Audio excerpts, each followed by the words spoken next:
नमस्कार, नौ की खबर में आपका स्वागत है। आपके साथ मैं हूं शिप्रा झा। मुजफ्फरपुर के कुढ़नी स्थित ओवरब्रिज पर एक यात्री बस में आग लग गई, जिससे अफरा तफरी का माहौल हो गया। यात्री सामान छोड़कर भाग गए। हालांकि इस हादसे में कोई हताहत नहीं हुआ, लेकिन यात्रियों के सारे सामान जलकर खाक हो गए। फायर ब्रिगेड की टीम ने किसी तरीके से आग पर काबू पाया। बताया जा रहा है कि बस किशनगंज से पटना जा रही थी। वहीं घटना के बाद चालक और खलासी बस छोड़कर फरार हो गए। फिलहाल आग के कारण का पता नहीं चल पाया है। तस्वीरें भी हम आपको वहां के दिखा रहे हैं। देखिए, अचानक से यात्री बस में आग लग गई, जिसके बाद मौके पर अफरा तफरी का माहौल बन गया। यात्री अपने सामान को छोड़कर जान बचाने के लिए बस से भाग निकले। इसमें किसी के हताहत होने की खबर तो नहीं है, लेकिन यात्रियों के सारे सामान जलकर खाक हो गए।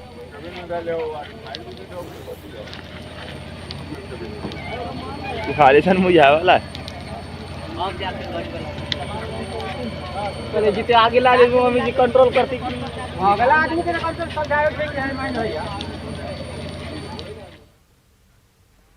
और इस वक्त की बड़ी खबर दानापुर के नौबतपुर से है, जहां गोलीबारी का एक वीडियो सामने आया है। वीडियो में एक अपराधी युवक को गोली मार रहा है। युवक को गोली लगने के बाद मौके पर अफरा तफरी मच गई, जिसके बाद युवक को अस्पताल में भर्ती कराया गया। दरअसल ये पूरा मामला डीजे बंद कराने को लेकर हुए विवाद का है। शनिवार को होली के जश्न में डीजे बज रहा था, तभी नशे में धुत अपराधी मौके पर पहुंचा और फायरिंग कर लोगों से डीजे बंद करने को कहा। जब लोगों ने इसका विरोध किया तो उसने गोली चला दी। फिलहाल घायल युवक का इलाज पीएमसीएच में चल रहा है, लेकिन गोलीबारी की ये लाइव तस्वीरें आपके टीवी स्क्रीन पर आप देखें। इसमें किस तरीके से युवक जो है वो गोली चला रहा है। अपराधी ने एक युवक को गोली मार दी है, जिसमें वो घायल हो गया है। डीजे बंद कराने को लेकर विवाद हुआ था।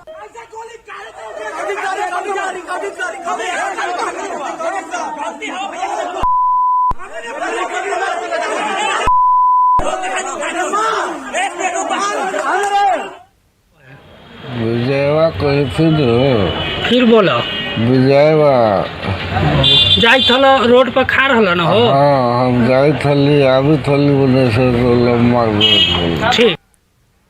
छत्तीसगढ़ की राजधानी रायपुर में हिट एंड रन का केस सामने आया है। बेलगाम कार ने 17 लोगों को कुचल दिया। इस हादसे में एक की मौत हो गई, बाकी लोगों का इलाज चल रहा है। इस पूरी घटना का सीसीटीवी फुटेज भी अब सामने आया है। बताया जा रहा है कि कार चालक नशे में गाड़ी ड्राइव कर रहा था और तभी ये हादसा हुआ। और ये देखिए, सीसीटीवी फुटेज सामने आया है जो हम आपको दिखा रहे हैं। ये डरावनी तस्वीर, ये भीषण सड़क हादसे की वो तस्वीर जिसमें हिट एंड रन का मामला सामने आया है। कार सवार ने 17 लोगों को कुचल दिया, जिसमें एक की मौत हो गई है और बाकी सभी लोग घायल हैं।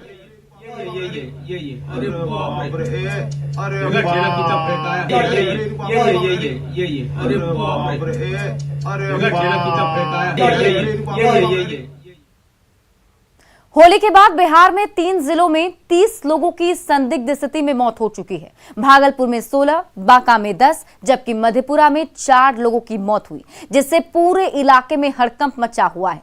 भागलपुर में कुछ मृतकों के परिजनों ने शराब पीने की बात कही है, वहीं प्रशासन इसे साफ इनकार कर रहा है। लेकिन सवाल यह है कि आखिर 30 लोगों की मौत का सच क्या है। तो मरोगे। शराब कितना बुरा चीज है, एक एक चीज का पूरे ढंग से फिर से प्रचार होना चाहिए, ताकि सब लोगों को मालूम रहे कि दारू पीना कितना खतरनाक चीज है। मुख्यमंत्री जी लोगों से अप्रैल 2016 से ही लगातार यही कहते आ रहे हैं कि शराब का सेवन करोगे तो मरोगे। लेकिन पूर्ण शराबबंदी वाले राज्य बिहार में हो क्या रहा है? लोग अब भी जहरीली शराब के कहर के शिकार बनते जा रहे हैं और शराब के सेवन से लोगों की मौत का सिलसिला थमने का नाम नहीं ले रहा। होली के ठीक एक दिन बाद बिहार के 3 जिलों से संदिग्ध स्थितियों में मौत का मामला सामने आया। बांका के अमरपुर, भागलपुर के विश्वविद्यालय थाना क्षेत्र में, जबकि शनिवार को ही मधेपुरा के मुरलीगंज में देशी शराब के सेवन करने से लोगों की जान चली गई।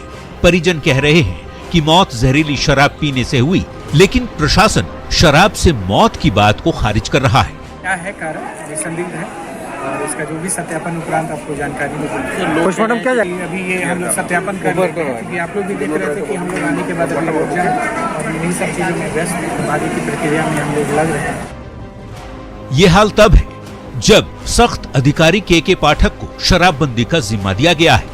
Drone, helicopter, motor boat, bike से धंधेबाजों पर लगातार नजर रखी जा रही है। शहर से लेकर दुर्गम इलाकों तक पुलिस उत्पाद विभाग की गश्ती बढ़ाने का दावा किया जा रहा है। सीमावर्ती राज्यों के चेक पोस्ट पर आने जाने वाली गाड़ियों की तलाशी ली जाती है, ऐसा दावा है। सीएम नीतीश कुमार लगातार जागरूकता अभियान चला रहे हैं। शराब के सेवन से जिंदगी बचाने की अपील भी मुख्यमंत्री कर रहे हैं। बताया जाता है कि मधेपुरा के मुरलीगंज में होली के दौरान जहरीली शराब पीने से 22 लोग बीमार हुए थे, जिन्हें बारी बारी से मुरलीगंज पीएचसी और निजी अस्पतालों में इलाज के लिए भर्ती कराया गया। 3 मृतक एक ही गांव दिग्घी के बताए जाते हैं। इस मामले में अब तक 10 लोगों को हिरासत में लिया गया है। जबकि बांका के अमरपुर रेफरल अस्पताल में जहरीली शराब की सेवन करने वालों की तबीयत बिगड़ने पर डॉक्टर भी हैरान है और मामले का अब तक खुलासा भी नहीं हो पाया है। किसी को पेट में दर्द था, किसी को वीकनेस था, किसी को वोमिटिंग का टेंडेंसी था और किसी को ब्रोंकियल अजमा का टेंडेंसी था। जिसको शक था उसको रेफर कर दिया गया, जो मर्सी जिसका इलाज हुआ यहाँ पर, और उसके बाद रास्ते में ही रेफर कर दिया गया, तो रास्ते में ही डेथ। भागलपुर में जहरीली शराब के सेवन से मौत के बाद स्थानीय लोगों ने जमकर बवाल काटा और साहेबगंज मुख्य सड़क को जाम कर दिया। बाद में पुलिस ने लोगों का गुस्सा शांत कराया। वैसे इस मामले में शराब बेचने के आरोपी श्याम चौधरी और उसके परिवार वालों को पुलिस ने गिरफ्तार कर लिया है। लोग पुलिस की कार्यशैली पर सवाल खड़े कर रहे हैं। खाकी की कार्यशैली सवालों के घेरे में इसलिए भी है क्योंकि सरकार ने शराबबंदी को लेकर थानेदारों और चौकीदारों की जिम्मेदारी तय कर दी है। अब सवाल यही है कि क्या चौकीदारों और थानेदारों से ही शराबबंदी कानून सफल हो जाएगा? एसपी और बड़े अधिकारियों की जिम्मेदारी क्यों नहीं तय की गई? अगर एसपी, एसएसपी गश्ती करते तो क्या शराब से मौतों के मामलों में कमी नहीं आती? सवाल कई हैं जिनके जवाब देने में पुलिस और प्रशासन के पसीने छूट रहे हैं। न्यूज़ 18 के लिए मधेपुरा से तुरबसु, बांका से नागेंद्र और भागलपुर से आशीष रंजन की रिपोर्ट। बिहार में पिछले 3 दिनों में भागलपुर, बांका और मधेपुरा में 30 से अधिक लोगों की हुई मौत के बाद कई सवाल खड़े हो रहे हैं। संदेहास्पद परिस्थितियों में हुई मौत में सभी लोगों में पेट दर्द, उल्टी और दिल की धड़कन बढ़ने की शिकायत मिली थी। कई मामलों में परिजनों ने जहरीली शराब से मौत की बात कही थी, लेकिन इस बीच इस पूरे मामले में बिहार पुलिस मुख्यालय डैमेज कंट्रोल में जुट गया है। बिहार पुलिस मुख्यालय ने भागलपुर और बांका के डीएम और एसपी की ज्वाइंट रिपोर्ट का हवाला दिया। इन दोनों ज्वाइंट रिपोर्ट में परिजनों से बातचीत और जांच के बाद प्रथम दृष्टया जहरीली शराब से मौत की बात से इनकार किया गया है। लेकिन सबसे बड़ा सवाल यही है कि आखिरकार एक साथ इतने लोगों की मौत एक ही तरह के लक्षण से कैसे हो गई? इस पूरे मामले में बिहार पुलिस मुख्यालय से और अधिक जानकारी दे रहे हैं हमारे सहयोगी संजय कुमार। बिहार में पिछले 3 दिनों में 30 से अधिक लोगों की मौत से खलबली मची हुई है। भागलपुर, बांका और मधेपुरा में तकरीबन 37 लोगों की संदेहास्पद परिस्थितियों में मौत हो गई है और इन सभी मौतों में एक ही लक्षण देखने को मिले थे। सभी के पेट में दर्द था, इसके अलावा दिल की धड़कन बढ़ी हुई थी और उल्टी भी हो रही थी। कई तरह के सवाल सामने आए और जो प्राइमा फेसी बात सामने आई है उसके अनुसार इन सभी लोगों की मौत जहरीली शराब से हुई है। लेकिन इस पूरे मामले में एक नया मोड़ आ गया है। बिहार पुलिस मुख्यालय ने भागलपुर और बांका इन 2 जिलों का जो रिपोर्ट है उसको सार्वजनिक किया है, जो मद्य निषेध विभाग के अपर मुख्य सचिव को लिखा गया है इन दोनों जिलों के एसपी और डीएम की तरफ से।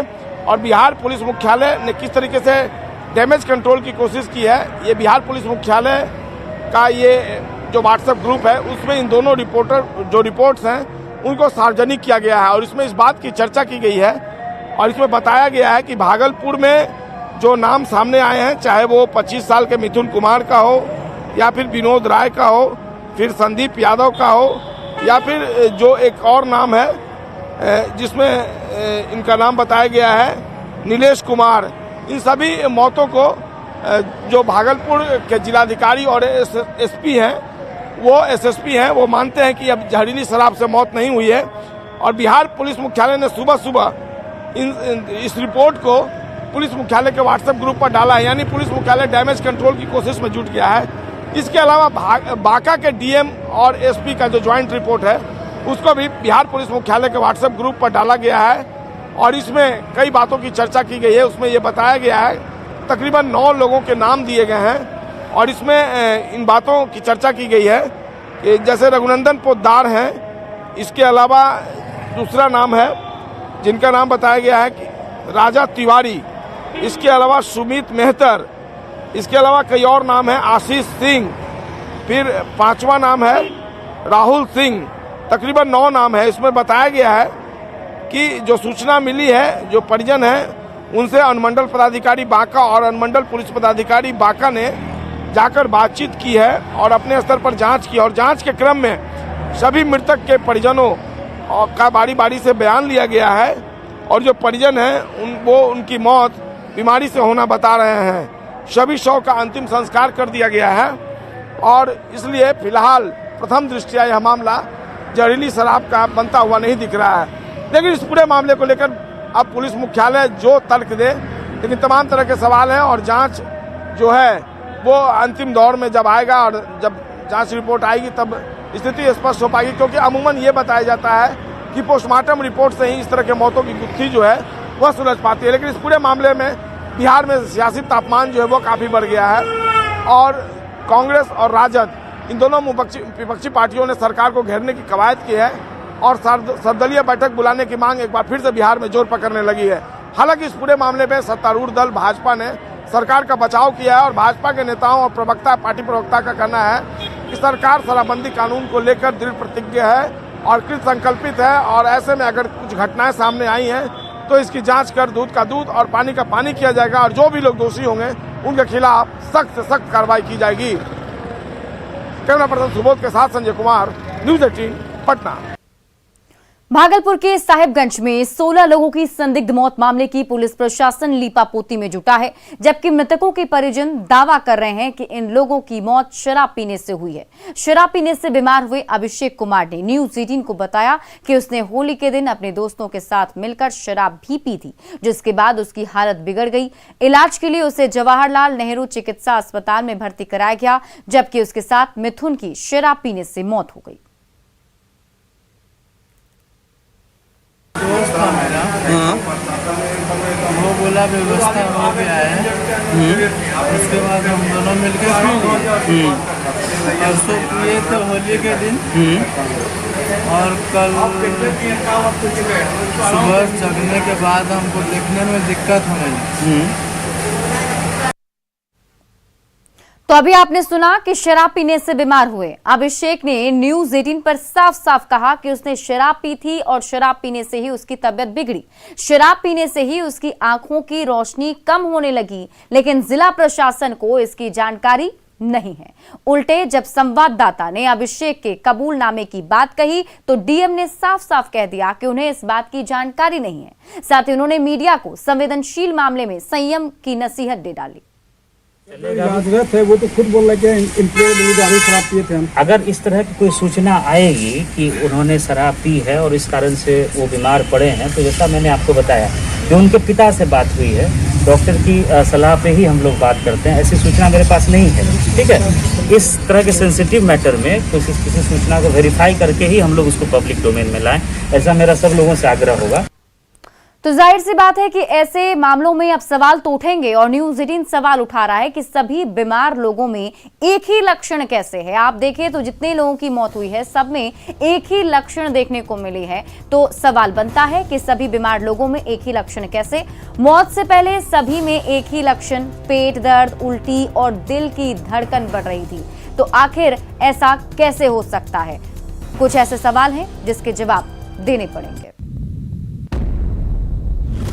एक तरफ भागलपुर, मधेपुरा और बांका में शराब से मौतों की आशंका जाहिर की जा रही है, तो वहीं पटना में नकली शराब बनाने की फैक्ट्री का खुलासा हुआ।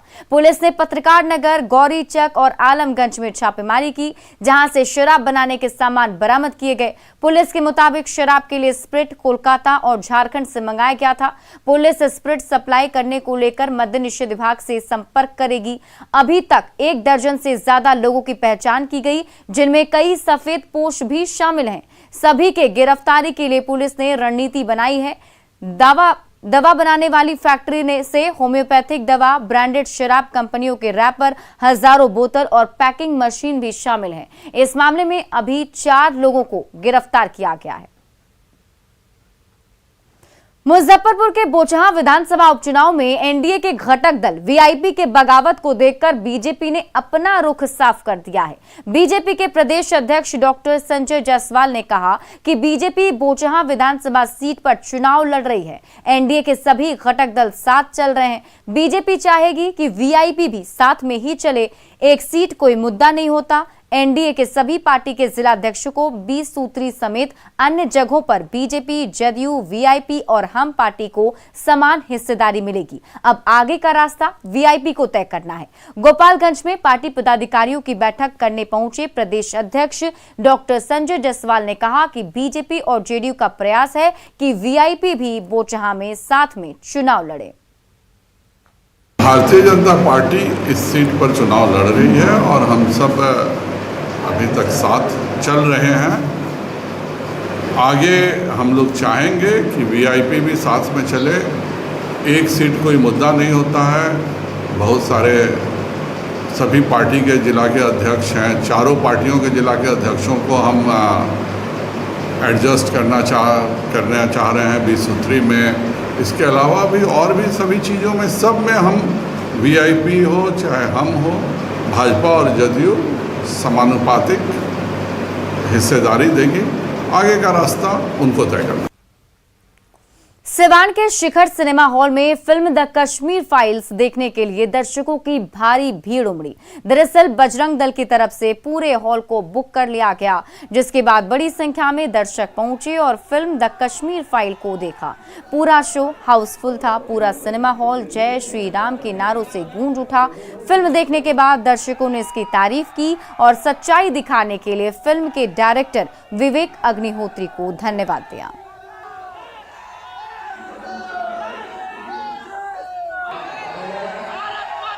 फिल्म बहुत अच्छी है और जो इसके डायरेक्टर हैं विवेक अग्निहोत्री ने जिस प्रकार से फिल्म बनाई है, जिस प्रकार से इन्होंने अपना प्रेजेंटेशन दिया है, बहुत काबिल तारीफ है। हर व्यक्ति को, हर हिंदुस्तानी को ये फिल्म देखनी चाहिए। किस प्रकार से कश्मीरी पंडितों पे हमला हुआ है, न सिर्फ कश्मीरी पंडितों पे बल्कि वहाँ पे जितने सारे धर्म के लोग रहते थे उस समय में, जिस प्रकार से उन पे हमला हुआ है, कहीं ना कहीं उस चीज़ों को दबाया गया। जितने भी युवा हैं सभी राष्ट्रवादी भाई इस फिल्म को देखें और जो हमारे पूर्वजों के साथ जो घटित हुआ उस फिल्म में दिखाया गया सच्चाई। इसलिए हमने तमाम जिले के युवाओं को आह्वान किया और तमाम युवा पहुंचे। पूरा हाउस फुल हो चुका है। यहाँ तक कि हॉल में बैठने का जगह नहीं है। राष्ट्रवादियों के अंदर इतना ज़्यादा उमान और गुमान है कि लोग नीचे भी बैठकर मूवी देख रहा है। ये द कश्मीर फाइल्स चल रहा है और एक ही शो में चलाया जा रहा है 11 बजे से 2 बजे वाले में। राष्ट्रीय बजरंग दल द्वारा इसको बुकिंग किया गया था। हाँ, इसको भीड़ को देखते हुए मैसेज जाएगा तो उसमें हो सकता है कि आगे और भीड़ हो। बक्सर के डुमरांव अनुमंडल के लाल शहनाई का शहनशाह, उस्तादों के उस्ताद और सुरों के जादूगर बिस्मिल्लाह खां की आज जयंती है। भारत रत्न उस्ताद बिस्मिल्लाह खां एक ऐसा नाम जिसके जहन में आते ही शहनाई के मीठे सुर कानों में मिसरी घोल जाते हैं। 21 मार्च 1916 को जन्मे बिस्मिल्लाह खां ने शहनाई के सुरों के माध्यम से संगीत को एक नई ऊंचाई दी। डुमरांव राज परिवार के मंदिर में बिस्मिल्लाह खां अपने पिता के साथ घंटों रियाज किया करते थे। राज्य सरकार ने बिस्मिल्लाह खां की याद में आज राजकीय समारोह के साथ डुमरांव में बिस्मिल्लाह खां महोत्सव का आयोजन किया है। और इसी बीच छपरा से एक बड़ी खबर सामने आ रही है। ट्रैक्टर के पलटने से 2 लोगों की मौत हो गई। बड़ी खबर आपको छपरा से बता रहे हैं, जहां ट्रैक्टर के पलटने से 2 लोगों की मौत हो गई। नगर थाना के संठा गांव की घटना है। ट्रैक्टर पर बालू लदा हुआ था और ओवरलोड होने की वजह से ट्रैक्टर अनियंत्रित हो गया और वो ट्रैक्टर पलट गया, जिसमें 2 लोगों की मौत हो गई।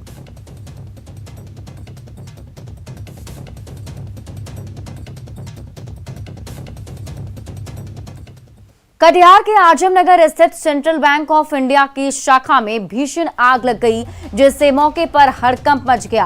आग का कारण शॉर्ट सर्किट बताया जा रहा है। मौके पर पहुंची फायर ब्रिगेड की टीम ने काफी मशक्कत के बाद आग पर काबू पा लिया है।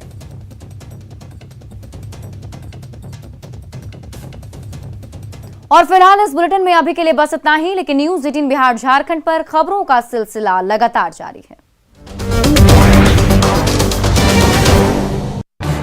इस न्यूज हेडलाइंस के प्रायोजक पेट सफा